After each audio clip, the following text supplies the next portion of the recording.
Today on the Roxom Report, Bitcoin whales just dumped a record 115,000 coins, $12.7 billion, the biggest sell-off since 2022. El Salvador marks 4 years of its Bitcoin experiment, with 6,300 coins in reserve. But a deal with the IMF has halted new government buys, leaving results mixed. And in Asia, Hong Kong's Hashkey Group is launching a $500 million fund to put corporate cash into Bitcoin and Ethereum, pushing Asia deeper into the institutional crypto race. All that, plus we have Anton from Xapo Bank and Tony from the Bitcoin Way on the show with us today. That's all coming up right now on the Roxom Report.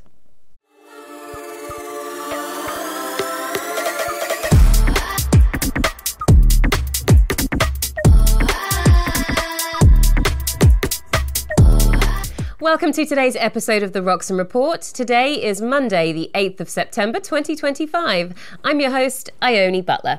Right now, Bitcoin is trading at $110,161. And today, I'm joined by Anton from Xapo Bank. Anton serves as product manager at Xapo, where he spearheads initiatives to integrate cutting-edge Bitcoin technologies. Anton is advancing Xapo Bank's vision of blending digital asset innovation with traditional financial reliability. Anton, welcome back to the show. How are you? Oh, I'm very well. Thanks for having me again. I'm excited for this discussion. Me too, and my pleasure. One of the things that you've been a regular guest on our sister show, the Blockchain Report, and one of the topics that I thought was really interesting when I watched an interview with you was about Xapo offering loans against Bitcoin, which is fantastic because I think last time we discussed, it's good to put the Bitcoin to use when you have it. So would you mind sharing a little bit about that offering that Xapo has? Sure. So let's start answering the question why actually Xapo Bank built this functionality. So for everyone watching this, Xapo Bank was established 2013. At some point, it was the largest Bitcoin custodian in the world, and we still have members that are have been trusting their Bitcoins to Xapo since 2013, and those are long-term holders. Those are people who truly believe in Bitcoin. They keep their savings in Bitcoin and pretty much the entire wealth in Bitcoin. And those people, they know that Bitcoin on average is appreciating approximately 40% on an annual basis. And those are people very resilient they're very reluctant to sell Bitcoin, because what's the point to sell Bitcoin if you know that you can make on average 40% every year? And this was real customer demand for people to use fiat, to borrow fiat against their Bitcoin without the need to sell their Bitcoin, because right now in today's world is still you cannot use your Bitcoin to pay everywhere. Like, for example, if you want to buy a house or if you want to buy a car, the only way to do it is to sell your Bitcoin, get the fiat, and process the payment. And what Xapo right now is offering is the opportunity for people to not sell their Bitcoin but still have access to US dollars and do their everyday needs, or use the USD for some large purchases. But yes, we built this mainly because it was a customer demand from Bitcoin holders that were just explaining that they don't want to sell their Bitcoins, never, and the only way to use their Bitcoin was to take a loan. And that's why we built this functionality, and so far we see some crazy results. Our members really love this feature, and I believe we are the only financial institution offering this right now, or at least we were the first one. That's fantastic. And you mentioned offering, giving the fiat loan in dollars. Do you give loans in other currencies, or is it just dollars? I guess it's pretty easy to convert if it needed to be, but. Yeah, so right now you can borrow up to $1 million against your Bitcoins. You can withdraw GBP from Xapo Bank. You can withdraw other fiat currencies from Xapo Bank, but the only way to borrow is in US dollars. So you can borrow in US dollars, and then from Xapo Bank you can withdraw GBP through faster payments. It's going to be an instant withdrawal. So that's something which our members do, and it's working really good so far. Very interesting. And so you mentioned the maximum, the loan amount is $1 million, which is, fantastic for most people if they're looking, for bigger purchases like a house or something like that. what is the kind of, obviously you would need to have considerably more Bitcoin than $1 million to borrow $1 million. What are sort of the parameters around? I mean, I'm sure that maybe it fluctuates and changes to, yeah. Yeah, so it really depends on the existing market conditions. Like everyone can, we even have a calculator on our website. Everyone can go and check the terms that they will get. Of course, we're quite flexible right now. You can borrow up to $1 million, and then you can configure what's going to be the loan period. You can configure it to if you want a few months, few days, 1 year, up to you. And then based on this, the interest will be calculated, interest rate that you have to pay. And then it's super flexible when you're going to pay the interest. You can pay it daily, monthly, or you can just pay the interest at the end of the period. So this is we really wanted to build something flexible based on our members' needs, because like this feature is coming from the feedback we received from those long-term Bitcoin holders. Fantastic. So yeah, go to the Xapo Bank website to check out that calculator if that's of interest. And does there need to be any sort of terms of, is this available for long-term customers, or could you be a new Xapo customer and sign up and take out a loan? How does that work? So you have to own Bitcoin, and the Bitcoin has to be deposited to Xapo Bank. And what I really want to highlight here for everyone watching, we are not rehypothecating your Bitcoin. So like they're secure, they're under Xapo Bank custody. We're never like lending your Bitcoins. We're using them as a collateral. So in a very unlikely event, if the price drops below a certain level, which is clearly visualized in our app and also is configurable, your Bitcoin may be liquidated. But it's very important also to make a second highlight here is that you can always deposit more Bitcoin to Xapo Bank if you're approaching the margin call on the Bitcoin price. And right now, like for the average, let's say loan taker, I think the price for Bitcoin for your loan to be liquidated, it's something like $35,000, and we are at 120. So yeah, I mean, it's I'm not saying it's impossible, but it's very unlikely, statistically speaking, of course. And again, you can always deposit more Bitcoin if you want, or you can just decrease the amount of loan, and this will immediately decrease the price of your margin call. Got it.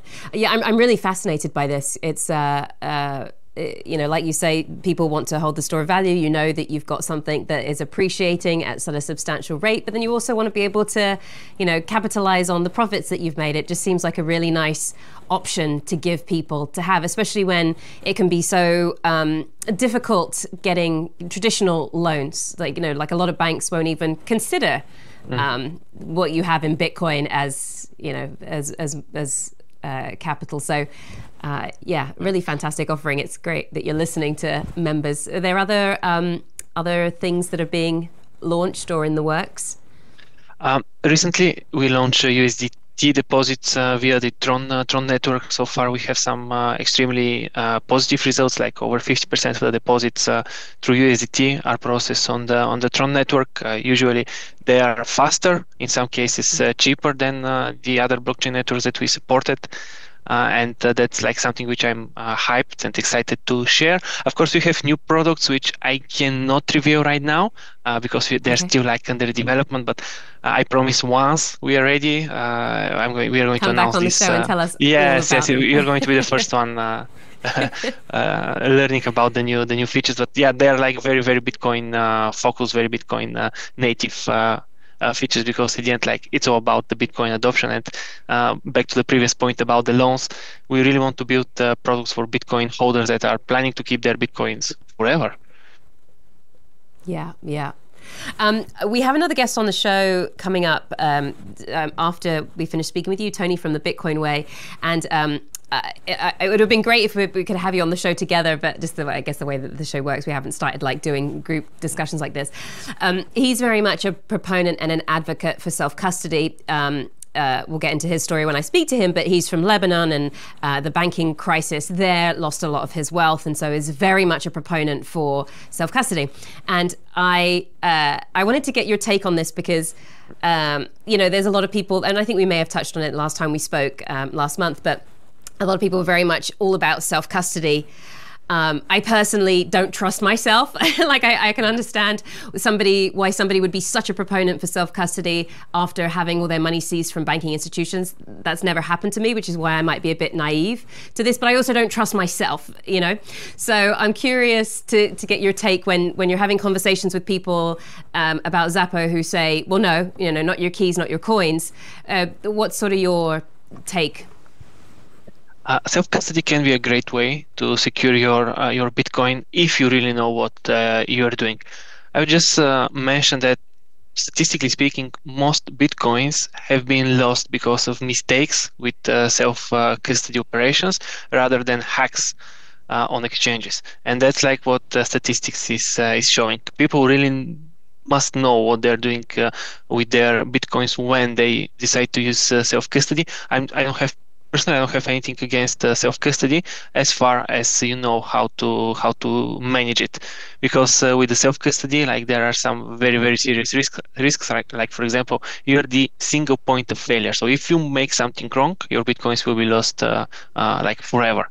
And then when you have a centralized custodian, trusted one like Xapo Bank, then you, first of all, like you know that we're taking care of your Bitcoins. We're never lending your Bitcoins. Your Bitcoins can work for you. You can always use your Bitcoin to pay with the Lightning Network. You can always borrow against your Bitcoin without the need to sell your Bitcoin. You can also exchange it with one of the best exchange rates. But most importantly, you can ensure your hires will receive your Bitcoin and your wealth if suddenly you're gone. This cannot happen with self-custody, or if can happen with self-custody, then you have to educate them how to use the cold wallet, which or the self-custodian wallet, which it's a challenge. Like from our experience, is a challenge. And then I know we have other topics, but that's very important. What I'm seeing, if like a customer has like the value of Bitcoin is $10, $100, $1,000, even $10,000. Usually people are very like confident, self-confident, and they tend to say, I trust myself with the money. But then what's happening, and I'm seeing this, once you have $100,000 in Bitcoin, 1 million, 10 million, then you start thinking differently. Like, what's going to happen if I make one single mistake? I'm going to lose $1 million. Do I really trust myself? So usually the proponents of self-custody are users with low amount of Bitcoin, but once they hit 6 figures or even 7 figures, they really start thinking about their generational wealth, about how protected their wealth, Bitcoin wealth is. So it's very interesting. I think it's even psychological phenomenon that we are observing right now.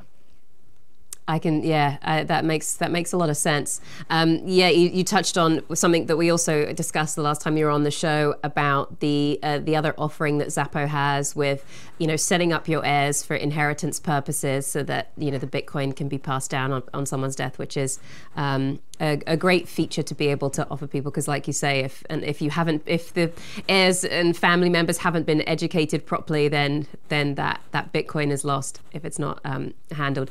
It really does seem like Xapo is really kind of consider like building this bank around sort of services that benefit members and you know, listening to what people have asked for.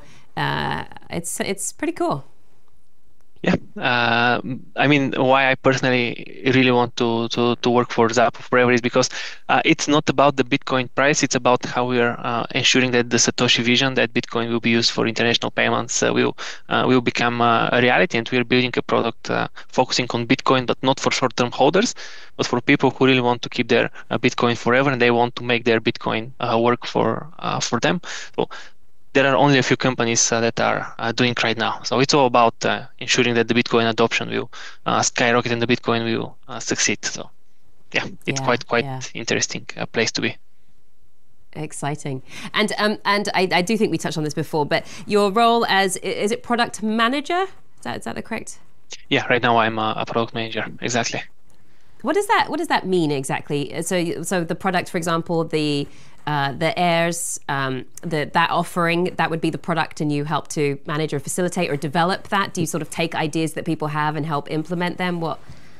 Sounds like a pretty cool position. Actually the row is quite simple. We are listening what our Bitcoin customers or members are requesting, and then we just ensure it's going to be delivered in a very nice and seamless way in our app. So if I can summarize with one sentence, it's just speaking to customers and understand what they really need. And whatever we build it under the Satoshi vision that Bitcoin is going to be the ultimate form of money. So, excellent, yeah. Excellent. Thank you for sharing some of that.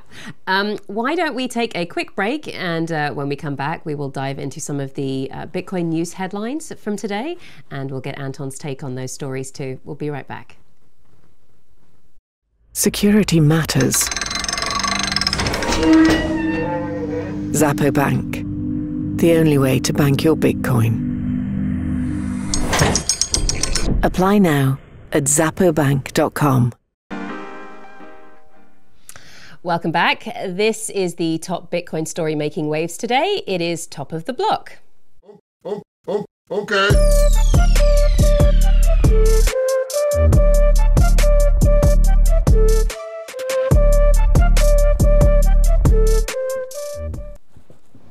Bitcoin's supply dynamics are shifting in a big way. New data from Glassnode shows that Bitcoin's illiquid supply has climbed to an all-time high, surpassing 14.3 million coins. Illiquid supply refers to Bitcoin held by investors with little or no history of selling.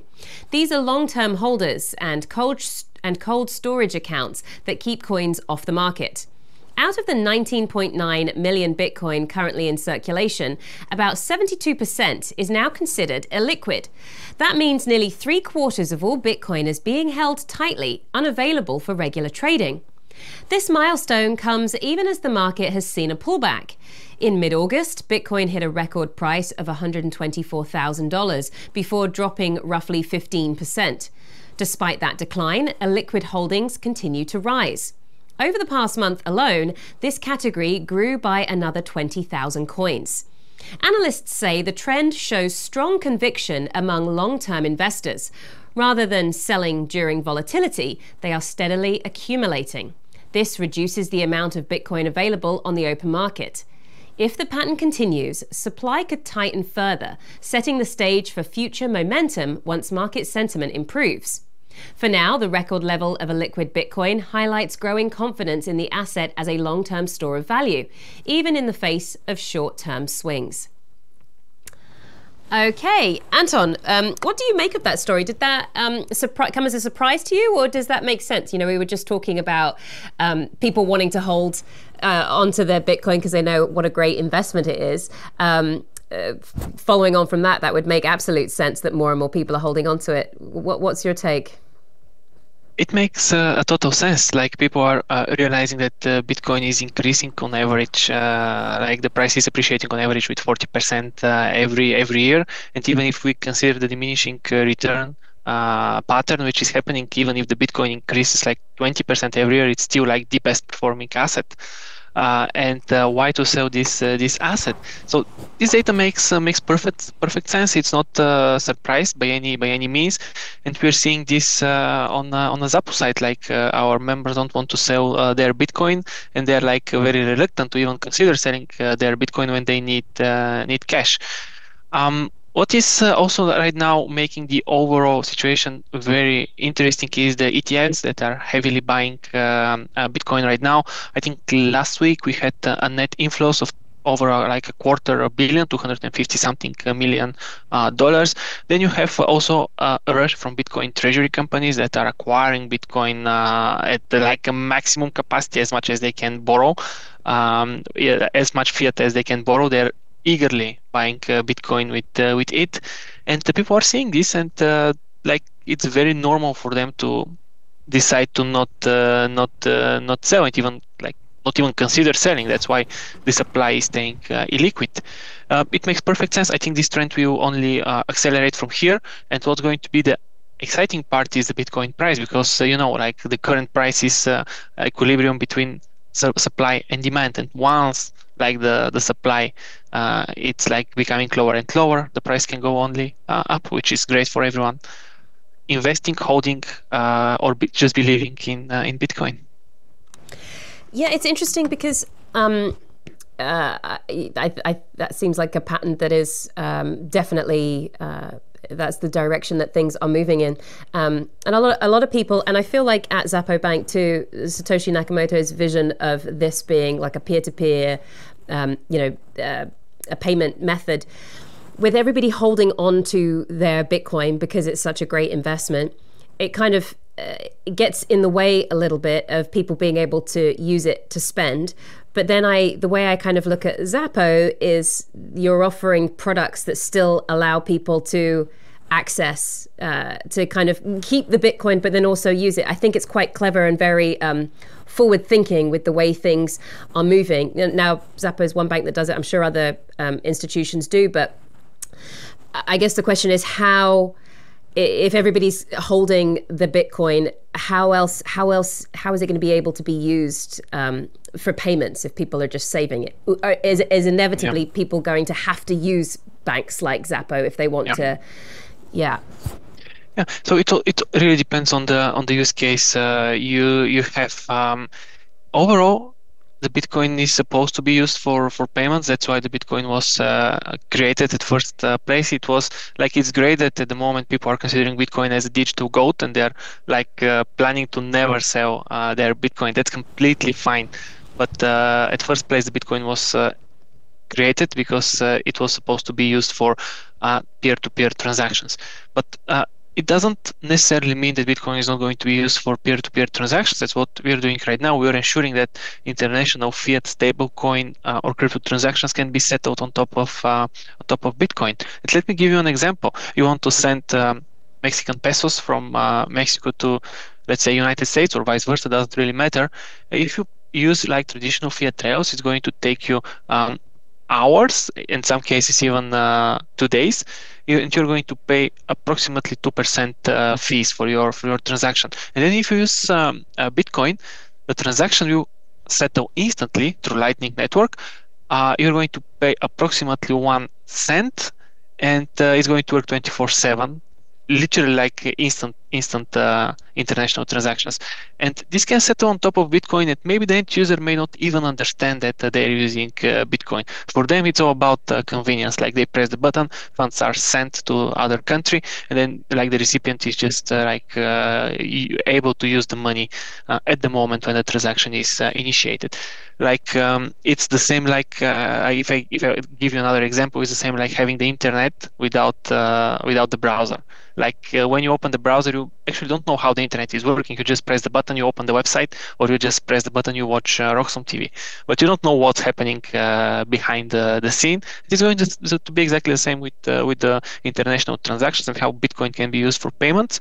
We are a bit early, but we are building right now the infrastructure for this to happen, and I believe it will happen in the next few quarters. We are going to have more and more people using Bitcoin to settle international transactions. And this can be fiat, it can be stable coins, it can be pretty much everything.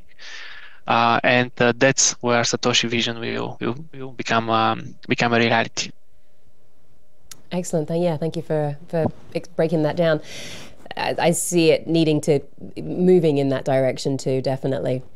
Okay, moving on to our next story. Let's dive into some of the headlines making waves around the world. This is the Global Gist.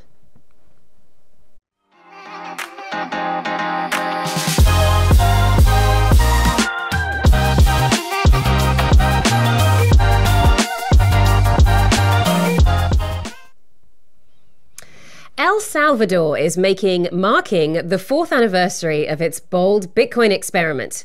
Back in September 2021, the country became the first in the world to make Bitcoin legal tender. This year, the government's Bitcoin office celebrated Bitcoin Day with new milestones. Officials highlighted a national Bitcoin reserve of more than 6,300 coins, worth over $700 million. They also pointed to a new banking law that allows Bitcoin investment banks to serve sophisticated investors. The office says 80,000 public servants have now completed Bitcoin certification programs, with several public education initiatives underway in both Bitcoin and artificial intelligence. But 4 years on, the results remain mixed. Earlier this year, El Salvador repealed its Bitcoin legal tender law and agreed to stop purchasing Bitcoin with public funds. That move was part of a $1.4 billion loan deal with the International Monetary Fund. Since signing the agreement, the government has not added to its Bitcoin holdings. Support for the state-run Chivo wallet has also been scaled back after limited use by everyday citizens. Critics argue that El Salvador's Bitcoin policies have mostly benefited the government and large corporations, while ordinary residents see little impact. Advocates, however, say expanded education programs could still drive broader adoption in the years ahead. Okay, Anton, I have a few questions for you about this. Firstly, when you first heard about El Salvador adopting Bitcoin as legal tender, like what thoughts kind of went through your mind when that was announced and as that has developed? This was one of the first signs that Bitcoin will succeed, because like having a country adopting Bitcoin for payments, this was unthinkable before El Salvador. And it was one of those moments when I thought, okay, like Bitcoin is here, it's already changing the world, and now I'm more confident than ever that Bitcoin will succeed. I understand some critics saying that the average El Salvadorian, they were not really using Bitcoin for payments. I think they were super early when they built this. It was really early. The overall infrastructure for Lightning payments, because that's how that's the network which their local Chivo wallet was using. It like the success rate of the transactions. It wasn't as great as it is today, because right now we have like very large infrastructure companies that are just ensuring Lightning Network liquidity and transaction will be processed. Back then, we had some cases where the transactions actually failed because of the Lightning Network being still relatively a new concept. And I understand this point, but I want to give you a different perspective, because what happened with El Salvador after they implemented Bitcoin as a legal tender? First, like the tourism skyrocketed. El Salvador is considered right now as a Bitcoin capital of the world. They built amazing project for Bitcoin City, which even boosted the popularity of this country. And most importantly, they managed to attract some extremely profitable companies to relocate their headquarters there. And the most obvious example is Tether. They are like the most profitable company in the world in terms of revenue versus number of employees.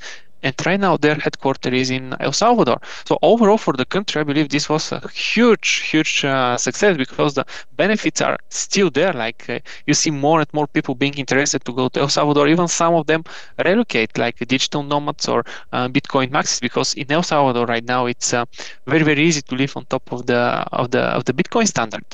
So I think the benefits are much more than potential. Like yeah. And how do you feel about what happened with the IMF? It's no longer legal tender in that. I think what that means is you're not forced. Businesses don't have to accept Bitcoin. Most of them still, they can, and most of them, well, not most of them, but some businesses still do. What do you think the impacts of that wind back have been, if any? Because I think some people don't even know that has happened. It's still kind of known as like you say, the Bitcoin capital. What do you make of that rollback? No, what's happening right now with the IMF reminds me to what was happening in the United States in 2022 when Operation Choke Point 2.0 was launched, and they really attacked regulated financial institutions that were offering services to crypto companies. This was mainly because the government didn't really understand the value and the problems that the Bitcoin is solving. And I think IMF as an independent institution right now, they're pretty much where the US government was 3 years ago. But see where we are now. You have a pro-Bitcoin president, you have a crypto bill which passed, you have a stablecoin legalization right now. So 3 years ago this was unthinkable, but see how quickly everything changed. IMF is just moving slow in terms of understanding what Bitcoin is.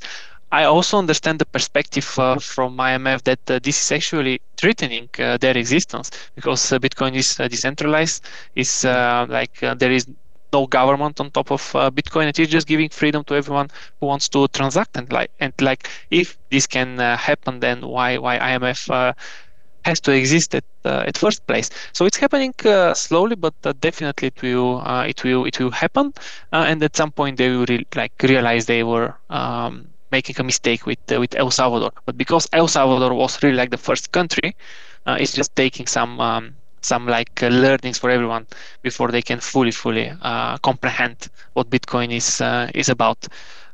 Regarding your point for the legal tender, that's exactly correct. If you have a business in El Salvador, you're not forced anymore to accept Bitcoin, but I believe they will accept Bitcoin first, because there is so many tourists going to the country, and second, because using Bitcoin is just cheaper. Because imagine if you're using a card and you want to pay with for your groceries, the merchant is going to be charged 0.5% for this transaction. And then if you accept Bitcoin through Lightning Network, you're going to be charged exactly 0% for this transaction. So actually, accepting Bitcoin is not only in the interest of the buyer, but also in the interest of the merchant. And that's what I believe is going to happen. Everyone will be incentivized to keep accepting Bitcoin. Yeah. You made some really great points there about the development with where the US was 3 years ago to where it is now with Trump's views, and how everything has been shifting towards a more positive stance or a take of Bitcoin, and the IMF will likely follow suit, like a lot of governments and institutions have done over the last not even year really. And it was a really interesting point you made about the IMF if Bitcoin is fully embraced and adopted, then it kind of leaves them a little bit obsolete. How do you think they'll manage that? Because you were mentioning it's a matter of having a better understanding, a bit more education around Bitcoin. But if it is going to, put them out of a job, as it were, will they be more friendly? Will they, it'll be an interesting game. Yeah, it's a game of probabilities. I'm seeing something similar happening in Europe from European Central Bank. They are publishing papers explaining how Bitcoin is bad and how it can harm everyone using Bitcoin. But it's mainly because it's kind of diminishing the purpose of having a digital euro here in Europe. So for ECB, Bitcoin is a threat to their plans to introduce a digital euro. What's happening? It's all about the adoption. That's why I'm really hyped to work on initiatives that are going to increase the Bitcoin adoption. Because once you have a lot of people using Bitcoin, it makes it doesn't matter if you are concerned being IMF or being a regulated financial institution. If people use Bitcoin, Bitcoin will be there and it will be used, and you cannot stop it because it's decentralized. You cannot simply ban Bitcoin. That's a great example from China. The Bitcoin is banned there, and people are still using Bitcoin. Even there are even some of the largest exchanges operating legally in China.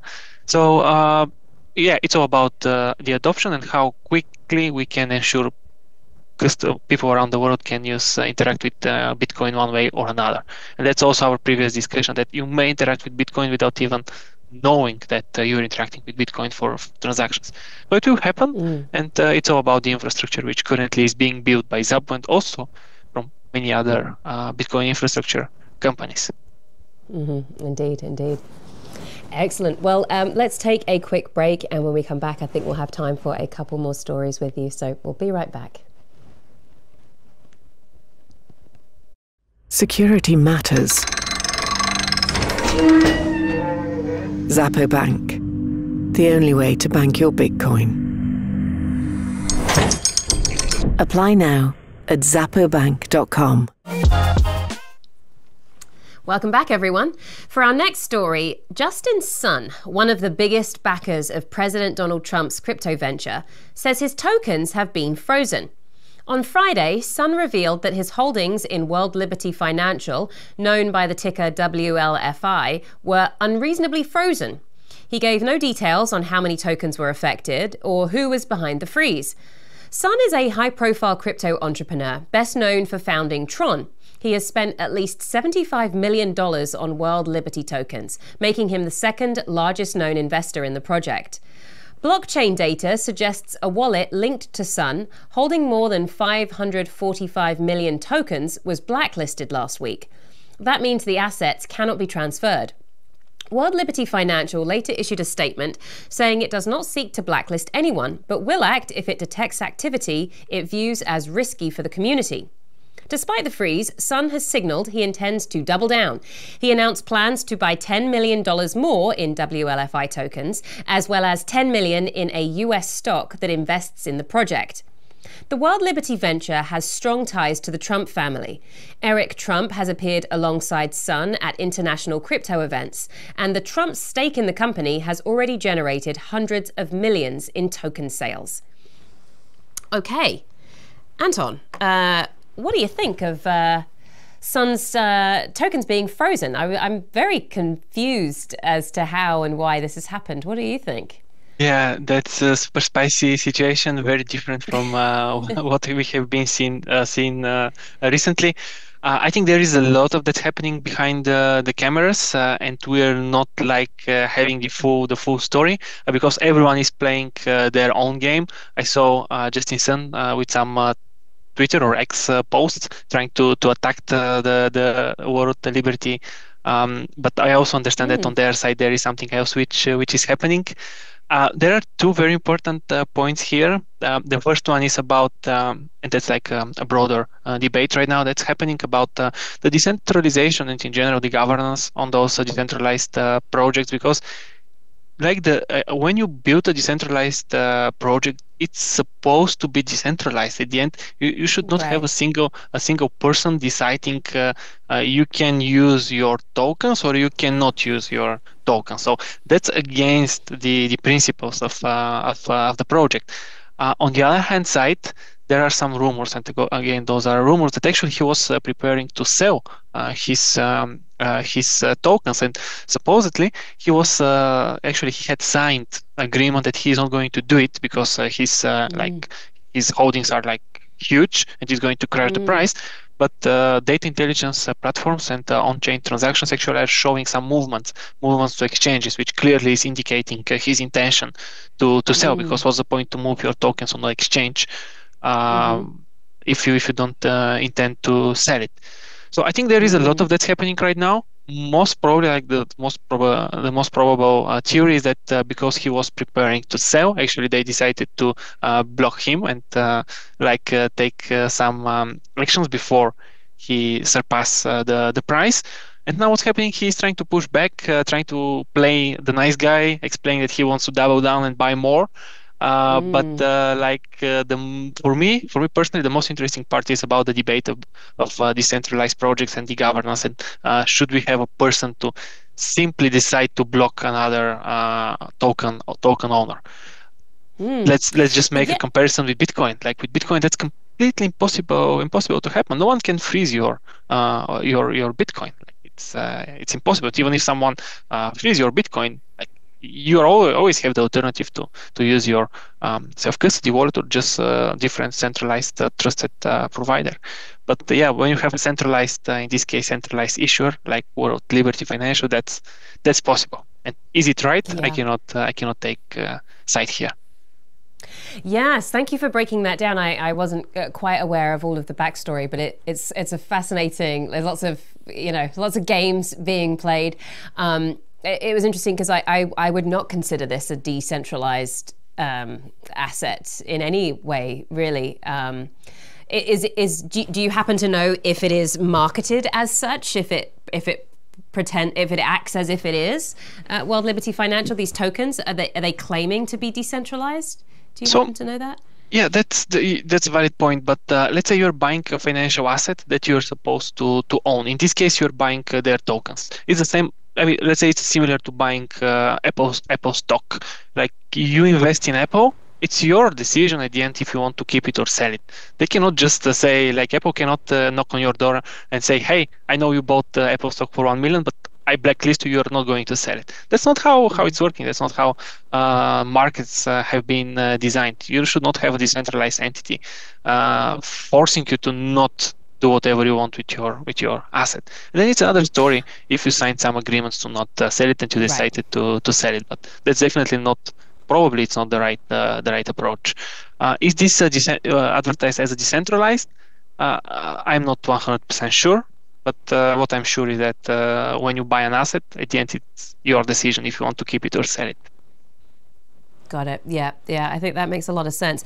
On that topic of freezing assets, and you had talked about with Bitcoin, we covered some stories not too long ago about the main exchanges banding together where they think that fraud is happening, freezing certain transactions for certain wallets that run through their exchanges in order to kind of put a block on some fraud and scams and money being stolen, which is a good thing for people who have had their funds stolen, but it does beg the question of like, okay, so people can freeze your transactions. These are the exchanges, but to your point about if you have the self-custody, you can still, nobody can freeze your wallet if you wanted to send your Bitcoin to somebody else.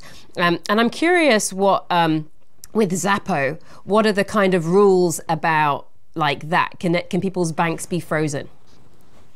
So Xapo was established 2013. So far, we have exactly 0 cases where any Bitcoin holdings were frozen because, like, in order to have a Xapo Bank account, there are some KYC checks that needs to happen in order to be onboarded as a Xapo Bank member.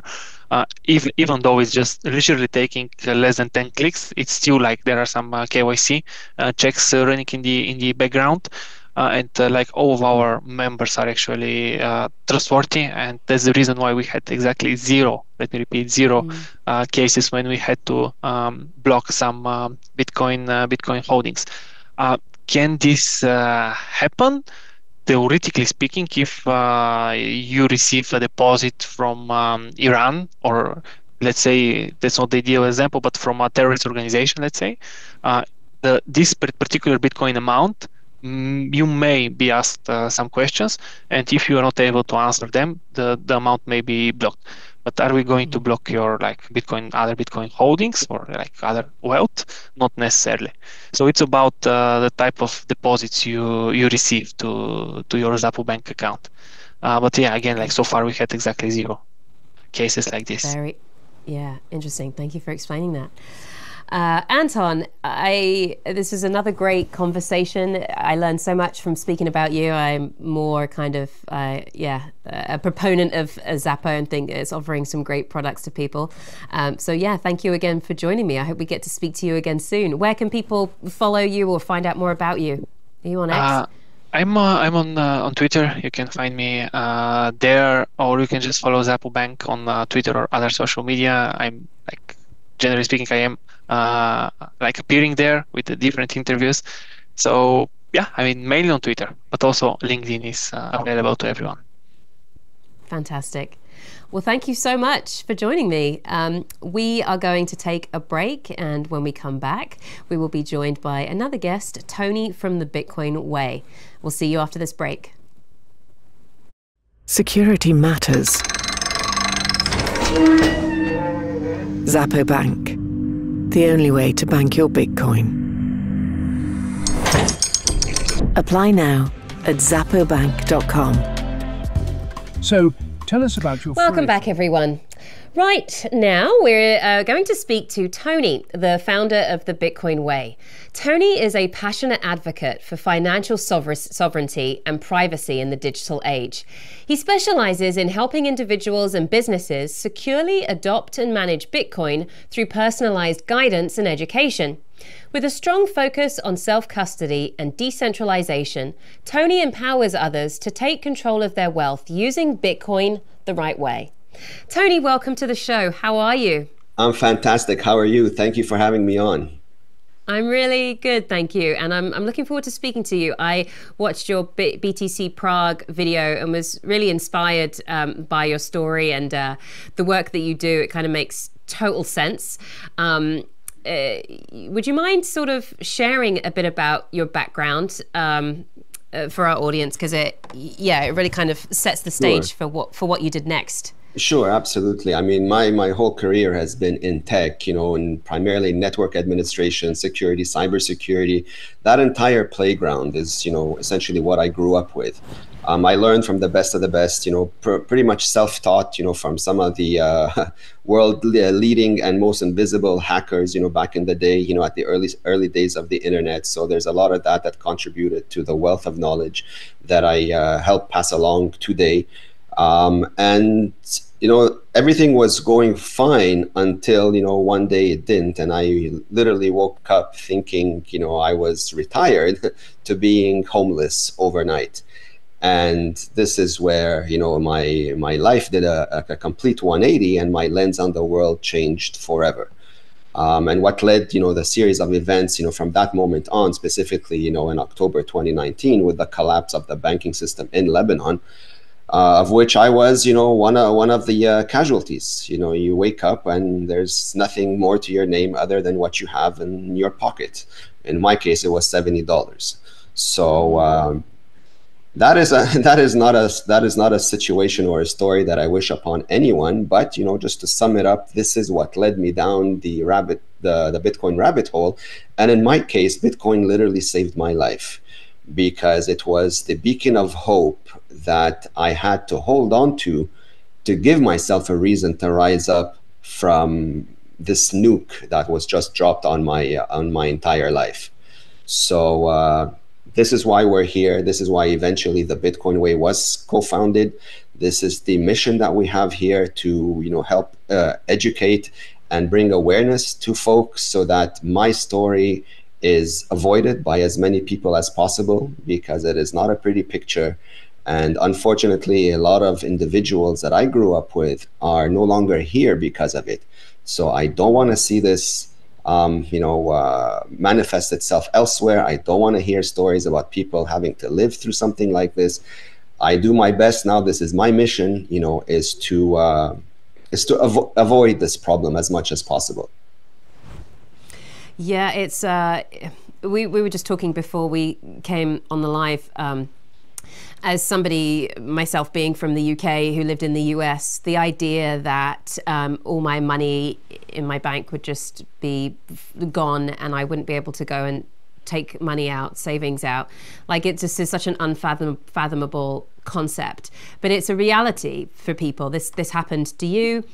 We had another guest on the show a little while ago that his introduction to Bitcoin was when there was the kind of banking collapse in Greece. This happened in Greece not long ago. These things are actually happening, and I think that it really is a bit of a wake-up call for me of what is possible. And we're very comfortable in our, the UK and the US. We haven't had to face anything like that before, but it doesn't mean that it can't happen, and it won't happen.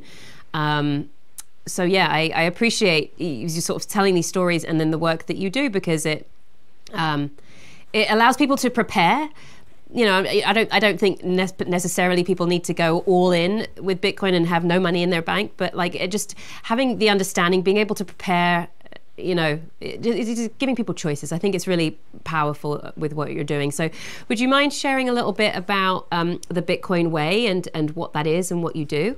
Yeah, absolutely. I mean, the Bitcoin Way was co-founded soon after I decided to get back on my feet, and bring awareness to the world about, the truth about money, or at least the version of it that we've been brainwashed to believe, was actually money. The TLDR, it's not. And so the Bitcoin Way here it was put together to help people understand what Bitcoin is, that it is not a speculative asset. It is not a digital stock or a share or something that you gamble on, that you buy in order to sell later for fiat dollars. Bitcoin, first and foremost, is money. It was created in 2008 by this anonymous entity, Satoshi Nakamoto, as a response to the financial collapse of 2008. Someone or a group of people out there said enough was enough and gifted the world with an option to opt out of a system that was essentially created to steal. The fiat system, that's all it is. It's a system designed to steal, surveil, and control. It is absolutely not a system for freedom. It is absolutely not a system to empower individuals. It is, in fact, the complete opposite. And we are starting to see the ramifications of this more and more today, because that Ponzi, which is essentially fake money, worthless paper printed by a group of individuals, while the rest of us have to slave for it. And now that Ponzi has reached its expiry date, which is why we're seeing all these horror stories around the world, whether it's like hyperinflation, whether it's people struggling to make ends meet, whether it's people who can't keep up with 3 or 4 jobs, whether it's physical danger in certain jurisdiction where you live, whether it's insane taxation based on rules that make absolutely no sense. All of these are symptoms of a collapsing, it's symptoms of a collapse, and they will get worse, because those in power have been essentially living for free at the expense of all of us. And now that there's a viable option thrown into this world, which is Bitcoin, what that meant is that the entire legacy system has all of a sudden become optional. Now, in 2008 and 2009, thankfully, no one was paying serious attention to it. They thought it was for geeks, for cypherpunks, for criminals, whatever other labels they threw at it. And that was a good thing, because it went unnoticed during that period of time until it got sufficiently decentralized and strong, to the point where now it's impossible for anyone to stop Bitcoin. It is essentially peer-to-peer technology. You cannot stop this. And anyone making claims that they can is almost as ludicrous as saying as they're going to stop the sun from shining or the wind from blowing. It is not going to happen. And you fast forward 16 years since the day it was created, the amount of adoption of people finally waking up to this has decentralized it beyond the point of no return, which is why now the narratives are starting to shift, where you're starting to hear more about, government adoption, institutional adoption, all sorts of, sorts of adoption, because it's a fact. You cannot stop this. Bitcoin is not going anywhere. However, the key to winning in Bitcoin and understanding what it's about is what makes the difference between someone who makes it and someone who doesn't. So that's a deep rabbit hole. And of course, here at the Bitcoin Way, we push out the tools to help educate folks on how to use and secure Bitcoin, because it does come from the world of technology, and most people are not comfortable in that world. So we handhold you from beginning to end. There is absolutely no chance of any mistakes throughout this entire process, showing you what hardware, what software, what processes to follow, what protocols to adhere to. And we train you so that you become as comfortable as we are in this entire new world that we are headed towards. So whether you're transacting with $1 or $1 billion, the steps do not change. Self-custody, those two words are very new to the world. We have never, ever seen anything like this before, which is why to this day, so many have a hard time wrapping their brains around it. This is not a gimmick. This is not, isolated to a certain, bunch of cypherpunks. This is a solution to 8 billion people to finally have a way to restore and save their time and energy in a way that no living soul can manipulate or corrupt anymore. But again, the way to win in this is simply by learning how to do it. And the whole premise of the Bitcoin Way is to teach folks these skills and these tools. Got it. Yeah, there's a couple of points that you landed on that I'd love to touch on. One of them was about Bitcoin can never be stopped, or nobody can stop it. What are your thoughts on the 51% of miners being sort of centralized with 51% of mining? Like I'm very aware that this is Bitcoin is it's a lot more secure than pretty much everything else that we have, but it is not completely fail-proof that we don't know. Like, where do you think you stand by that? Absolutely nothing can stop it, or are you aware of those things? You're aware, but they don't concern you? Where do you land with that? The only thing that can stop Bitcoin really is if nobody believes in it anymore and nobody uses it.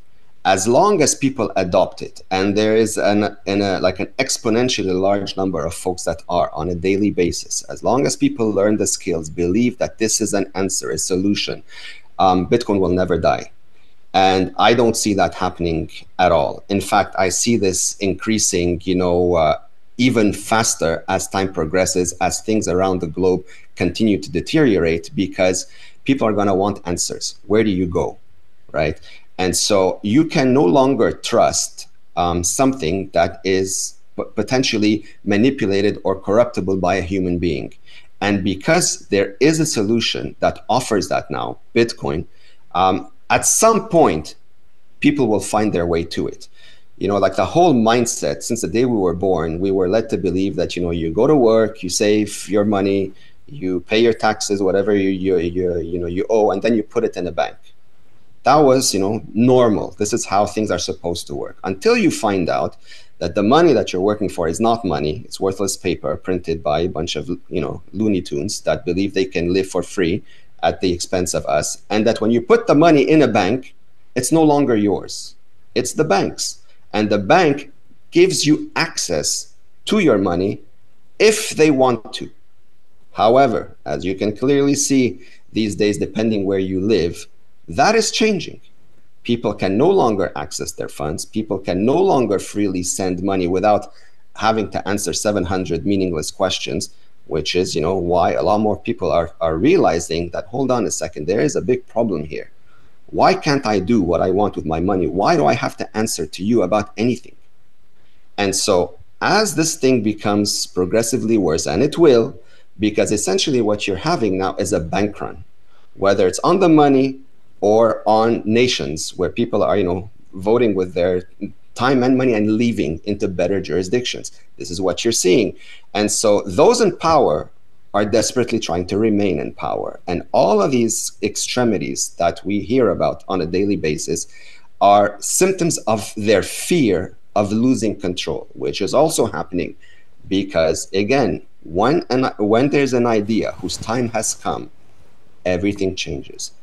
Right now, that idea is Bitcoin because it is provably scarce. It is provably permissionless. No one can control it, no matter how much of it you own. Whether you own 1 or 1 trillion, it doesn't matter. Your decision power on the network is 0. So at some point, people are going to understand that they don't want to put up with asking for permission, with going through hell, essentially, to use their own time and energy, especially as things get more and more expensive. They're going to ask, why is it more expensive? Is it because merchants are greedy all of a sudden? No, that's not why. This is what governments want you to believe, but that's not the truth. The truth is they're infinitely printing that paper to, fund whatever concoctions they want to fund. And as a result, your purchasing power is headed to 0, which is the reality behind every single fiat currency. So what happened in Lebanon, that collapse of the banking system, is not isolated to one country. It's happened in many other places. And it is coming to every city of every world, to every bank. Because again, fiat money is the same no matter where you live. You can be in a penthouse in Beverly Hills or you can live in the slums. At some point, your purchasing power will be the same, a big fat 0. And when that happens, you're going to want answers. There is an answer today, and it's Bitcoin in self-custody, which is, again, why it's so important for people to understand what money is to begin with. Most people still don't realize what that is because, we've been brainwashed, accustomed to doing things in a very like a formatted function. You go to work, you get that piece of paper, you put it in a bank, and you live your life. This fiction has to be, removed. It's almost like a drug addiction that you have to wean yourself off of it. Some people are able to do it quickly. For other people, it's more difficult. And those that I find are in for the biggest pain are, like you mentioned earlier, those that are still living in places that are pretty much normal, so to speak, where you can still access your credit cards, you can still pay for things. Okay, things are a bit expensive, it sucks, okay, but you can still figure it out. Until the day where you can't, because when things break, they usually break very fast. And when that day comes, that's when the panic sets in. And you don't want to be, you don't want to find yourself caught in that panic, because then you have no control over any of the elements around you. And that's a very dangerous place to be. Yeah, I agree with you, definitely. With the 51% of miners having control over, like an organization or a group of miners having 51% of the mining capacity, that has the potential to undermine the transactions on the blockchain. Is that something that you've ever considered or thought about as a concern? It's not something that I really worry about. For me, what the power of the Bitcoin network lies in the Bitcoin nodes. The more nodes that are online, the more decentralized and strong the network becomes. And there are more and more nodes coming online. They dictate the rules. So we push nodes on a daily basis. I mean, we're responsible for, God knows how many nodes online. And as long as people put them up, understand what this is, and again, use Bitcoin as money, there's never going to be any way for Bitcoin to fail. There's also a growing movement with solo mining, where individuals are able to spin up their own miners, route them through their own Bitcoin nodes to further, give like their little contribution to the whole mining decentralization. Right now, it's still at early stages, but there's 8 billion people. And the numbers are on the people's side. Enough people understand what solo mining is and adopt it. Given enough time, you can shift the whole mining, the whole centralization of mining away from these entities. It's a far cry at this point in time, but I am genuinely optimistic and very bullish on this, because we see the traction accelerating in that direction. These devices, these solo miners, are dropping in price, and they're increasing in hash rate. So they're becoming more accessible, more affordable to the regular folk.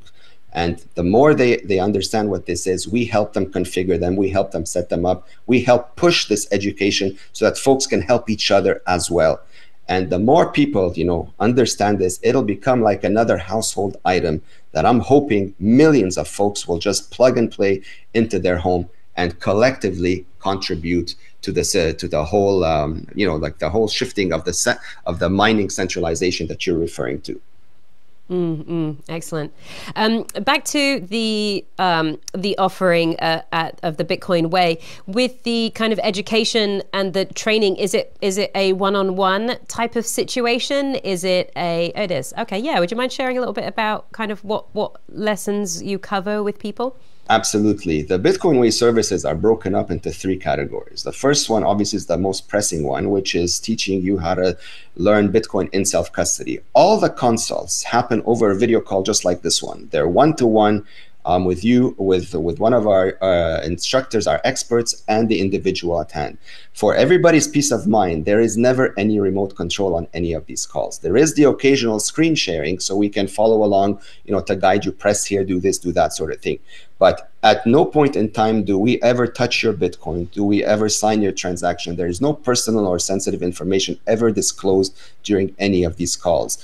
Our one objective is to teach you how to understand Bitcoin and how to use it, so that at some point you become fully autonomous. You don't need us, you don't need anyone.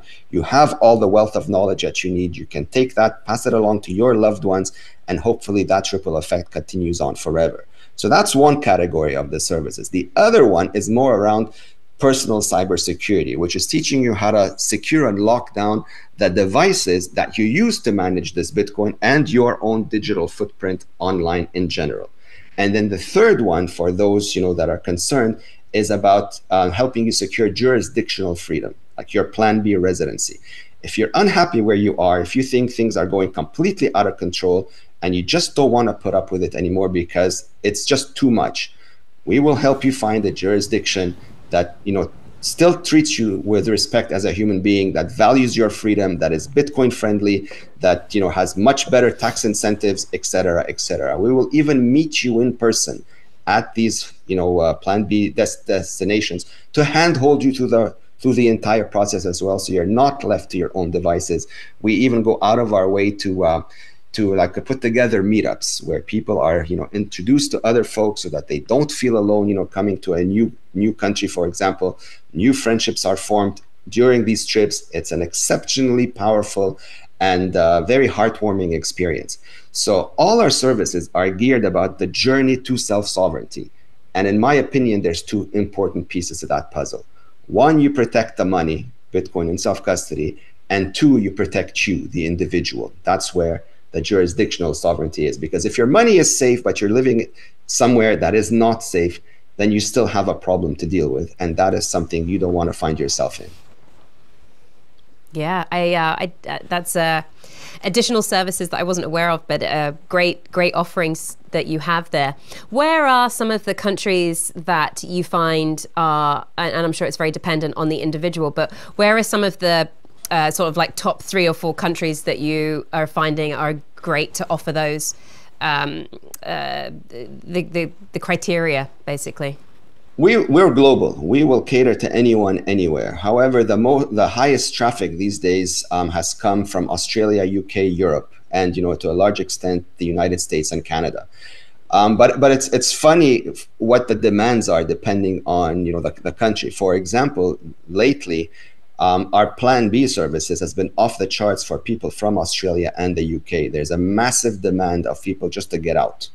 And so that is taking precedence, funny enough, over the protection of the money because of rules like unrealized capital gains tax, or for example, in the case of Australia, they're contemplating taxing folks that have an extra bedroom in their home, like lunacy on full scale. So people just don't want to put up with any of that stuff, and they just want to find somewhere where they can live their lives on their own terms peacefully, and not have to put up with any of this stuff. So depending on where the individual is calling from, their needs falls into one of these categories. Either the money is highest priority or it's a jurisdiction. Either way, at some point, both needs are met. We will help you put together the perfect plan for you that is 100% personalized for your situation, in order to meet the results that you're looking for. And what are the sort of top countries that for secondary citizenship? Is it Dubai? Is it, like what I was going to say El Salvador, but I don't know whether that would be a place that is as popular. Like, what are the top kind of 3 destinations that people are considering? Yeah, absolutely. I mean, Dubai is definitely a fantastic place to live. They've got, very amazing programs that are going on there. My personal favorites are more along the line of Central America. Like, I mean, right now, one of my main focuses is on Panama. There's a lot of incentives, for that region. I believe that they will be like the new Monacos of the world going forward, because they are taking advantage of, I guess, this once in a lifetime opportunity to jump to the front of the line. They respect you as a human being. There's some of the old traditional values that are still very abundant here. The human factor is very much respected in Panama, for example. It's very Bitcoin friendly. Public services are all paid in Bitcoin if you want. The banking system here treats Bitcoin normally. Like, it's funny to see, but when you set up a bank account in Panama, they'll give you your regular savings account, but they'll also give you a Bitcoin address and a USDT address, which is something people are not accustomed to having.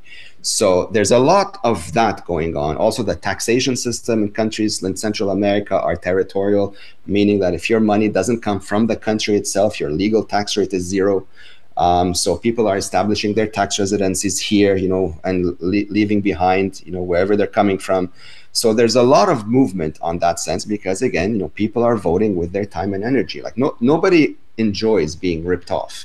And at some point, like, the threshold of pain becomes big enough where, people say enough is enough, I'm out. So you're at a very bad party, you leave, because there is a nicer party somewhere else. And that's what I see starting to happen more and more these days. Yeah, we're definitely seeing that here in the UK a lot.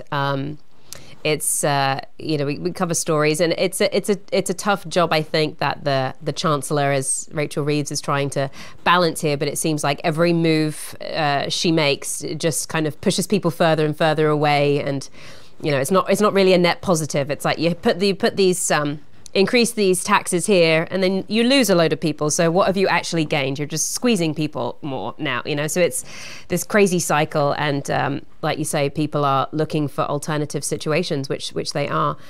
Well, thank you, Tony, for that information. Really great to hear about the Bitcoin way. We're going to take a short break, and when we come back, I have a couple news stories that we'll go through, and it would be great to get your take on. But stay tuned, everyone. We'll be right back after the break. Security matters. Xapo Bank, the only way to bank your Bitcoin. Apply now at xapobank.com. So, tell us about your free.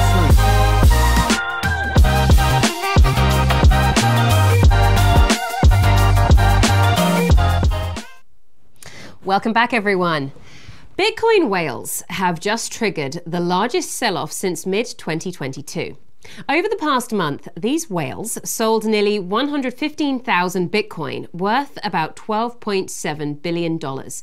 Analysts say the move shows intense risk aversion among major players in the market. The heavy selling pushed Bitcoin prices below $108,000 earlier this month, before stabilizing in the range of $110,000 to $111,000. Crypto Quant data shows that in early September alone, whales shifted more than 95,000 Bitcoin in just 1 week.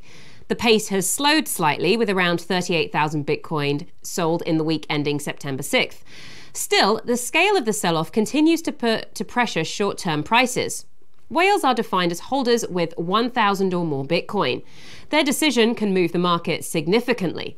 Some analysts note that institutional buyers, including companies and funds, have been quietly accumulating Bitcoin during this period. That accumulation has helped balance the impact of whale sales, showing the market's underlying resilience. Zooming out, the longer-term picture looks stronger. Bitcoin has only corrected about 13% from its mid-August all-time high. A year ago, its one-year moving average was $52,000. Today, it's $94,000 and is expected to cross $100,000 next month. Okay, Tony, I was interested to talk about this story with you because you had shared a post on X about intentional, dumping. The dumping of 36,000 Bitcoin at once was an intentional attack. So, and how the market bounced back, which is kind of what we covered in that story there with, you've got such big institutional investors buying up Bitcoin. So when we do have these big sales, there's so many people waiting behind to buy it up.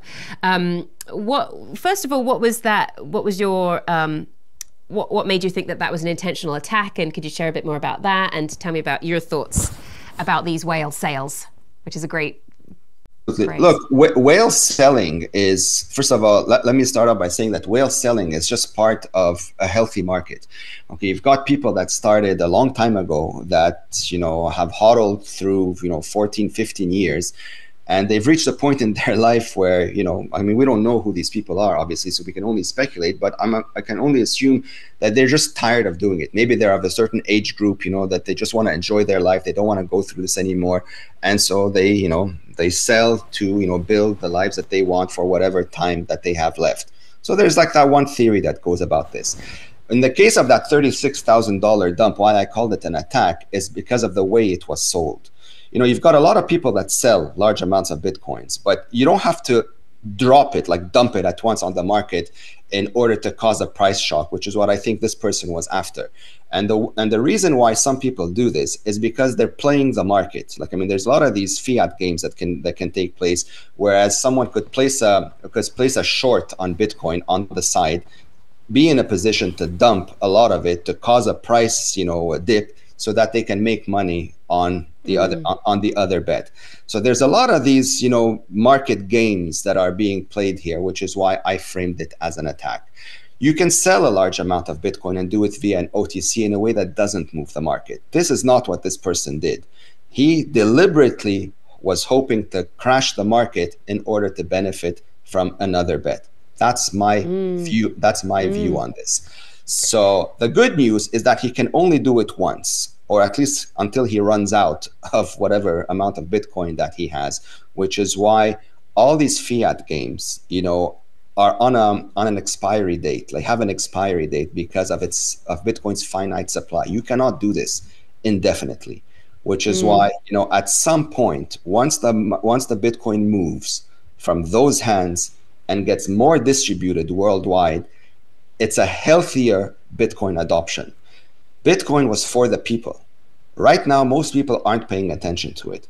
So when these events take place, it's a chance for someone who wasn't paying attention 15 years ago to start accumulating and looking out for themselves now. And so we're going to continue seeing these things, you know, as time progresses. Bitcoin is not going to like shoot straight up, you know, like a rocket, as, you know, a lot of people would hope it does that. But I mean, the reality is human nature is what it is, and the markets react the way they do. So I'd like to see Bitcoin gradually rise rather than, you know, suddenly spike up, because, you know, if that happens, then there's a very strong likelihood that it'll also, you know, suddenly spike down. And, you know, that'll spook people. There's a lot of psychology involved. You don't want that. I prefer having it sort of like as a gradual rise, which is what we're starting to see happen now. Also, there's a lot more awareness about what Bitcoin is, that Bitcoin is money, which is why a lot of, you know, some of these big players are starting to pay attention to it. When institutions buy it, I don't believe they're buying to speculate on it. They're buying to hold it and to build whatever financial empires, you know, they're planning for it. So the days of having these crazy drops, like these 70-80% drops, I believe are behind us. There was an incident not that long ago where somebody dumped 80,000 Bitcoin, you know, at once, and the market barely moved 3%. Had this happened 5 or 6 years ago, you would have seen an 80% drop almost immediately. The fact that 80,000, which was bigger than what this guy did at 36,000, barely moved 3%, tells you that the market today is extremely different than what it was. It's a lot more mature. There's a lot more people that understand Bitcoin, that are jumping on these opportunities when they take place. What do you think about? Yeah, it was interesting. You were saying that the theory about the seller having a short bet on the price dipping. Would it be possible? Because it got me thinking when you said that. Would it also be a tactic, a fiat game? I mean, they're playing a fiat game with Bitcoin, so it's just money games. To do that, to sell that, to have it drop, and then to buy back Bitcoin at the lower price. Could that feasibly be a game too?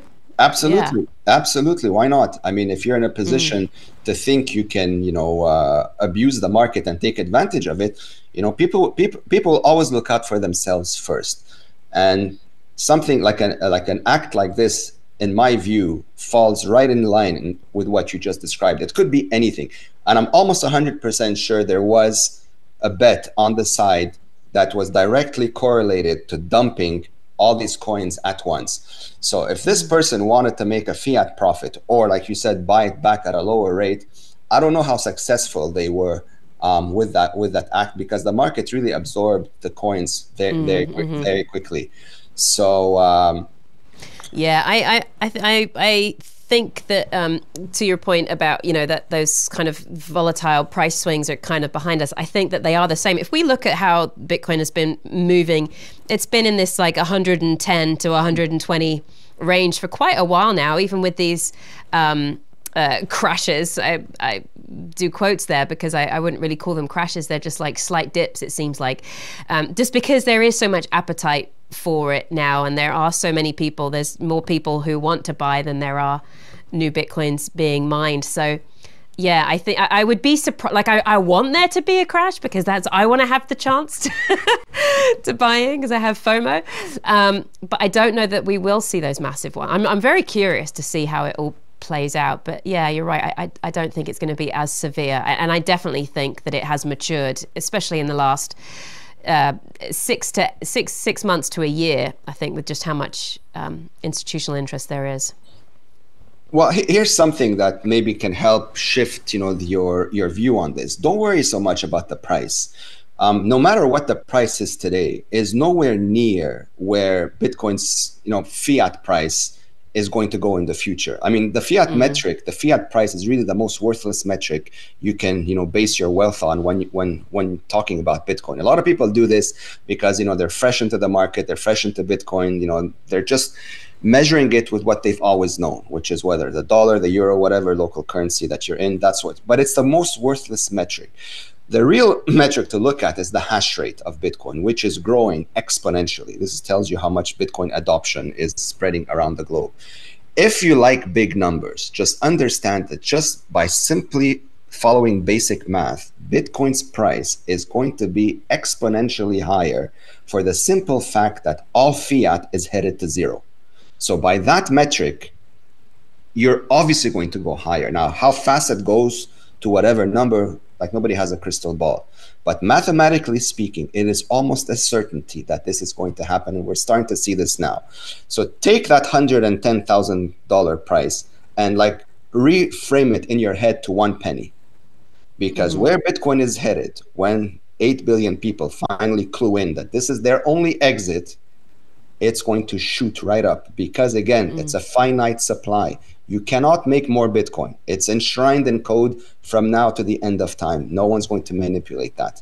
So based on that and that alone, frame it this way, and who cares about the price? And besides, you don't need to buy an entire Bitcoin in one go. You can buy as much of it as you want progressively. The idea here is to have some of it in your custody, in 100% your control, in order to hedge against the collapse of whatever local currency you're currently using right now. So that is the key to winning in Bitcoin. You don't want to be leaving it on an exchange and trusting a third-party company in the quote-unquote protection of these coins. All of that mindset must die. Bitcoin was not created for any of it. All you got to do is read the white paper, and you will see that the only way Bitcoin wins is when people learn how to custody it, which is exactly why we teach what we teach at the Bitcoin Way. Excellent. And to that point, moving on to our next story, which is about phishing scams. And I think it would be great to get your take on security from that perspective too. So here we go. Phishing scams are once again on the rise, and crypto users are paying the price. In August alone, these scams cost victims more than $12 million. That's 72% jump from July. According to Web3 security firm Scam Sniffer, what a great name, phishing is when attackers disguise themselves as legitimate companies or websites to steal money or sensitive information. In total, more than 15,000 people were targeted last month. The single biggest loss was over $3 million from just one user. A growing concern is something called EIP 7702 signature scams. This refers to a new Ethereum feature that lets regular accounts act like smart contract wallets. While useful, it's also being abused by hackers. In August, this type of scam drained $5.6 million in 3 separate attacks. Overall, cybercriminals stole more than $163 million across the crypto space in August. That's part of a broader trend. Over $3 billion has already been lost to hacks and scams in 2025. Experts urge users to stay vigilant, double-check website links for tiny mistakes, bookmark pages instead of using search engines, and never share seed phrases or passwords. Be wary of suspicious emails, texts, or even letters pretending to be from crypto exchanges. Finally, enable two-factor authentication and consider using a virtual private network or VPN for added protection. So Tony, this is in your wheelhouse. What are your thoughts? My concern as Bitcoin becomes more and more adopted, people are more excited, the price goes up, people are kind of more excited about jumping in, mistakes are made, scams happen, there are predators out there. I'm worried that the bigger it gets, the more these things are going to occur. With those suggestions that they made, what's your take on those? Do you guys have any other kind of suggestions that are different to that? Yeah, I absolutely agree. I mean, I've always said as the value of Bitcoin continues to appreciate, so will the attempts to steal it. And because the world of crypto in general, Bitcoins also, comes from the world of tech. Most people, this is very foreign to them. So there's a lot of education that is required to train folks to have an eye for things that, may look legit, but in fact aren't. A lot of folks to this day use very weak passwords, whether it's their birthday or their phone number, or worse, they have sticky notes, on their fridges, their monitors. Like, all of these bad habits are still very much prevalent today, and all of them must die. I mean, people must upgrade their tech skills. It's as simple as that, because the phishing attacks are not new. Back then, we had them with credit cards. People were also getting, letters pretending that they owed a tax bill. It's all sorts of creative ideas in order to steal money from folks. Now, this problem has been magnified because you have AI in the mix. And so previously, if you had a trained eye, it was much easier to tell, if an email, for example, was legit or not. There were a lot of spelling mistakes, things looked off. You could pretty much distinguish between a good one and a bad one. Today, with AI, even a trained specialist without, specific tools, if they're not paying attention, could easily as well become a victim of these things. And so that's where the skill set has to continuously improve. It's about personal responsibility. Unfortunately, there's no undoing this. There's no magic pill or magic light switch that we can just get all these things to stop. Extra regulation is absolutely not the answer to this. It's not going to fix any of it. It's just going to make your life worse. It's about people learning how to become better tech experts, become better, quote unquote, cybersecurity experts. Now, I'm not saying you have to go to the extremities that I'm in, but at least level up from a sticky note or, using a birthday as a password. Figure out what 2FA means, like additional layers of security. Don't reuse same passwords everywhere. Get familiar with like private email accounts. Just learn to take your entire digital footprint a lot more seriously. And again, these are all skills that are easily learned by anyone who wants to do so. Yeah. Great tips there. Tony, it's been really, really lovely talking to you. I'm going to wrap it up there. Would you mind sharing a little bit about where people can find you, your the company website, where people can learn more? Absolutely. I mean, we offer a complimentary 30-minute call to anyone. You can find the contact link at thebitcoinway.com, open to anyone. Call in, book a call, say hello. No obligations, no commitment. You'll get to know us a bit better. We'll tell you what we're about. We'll see how we can help you.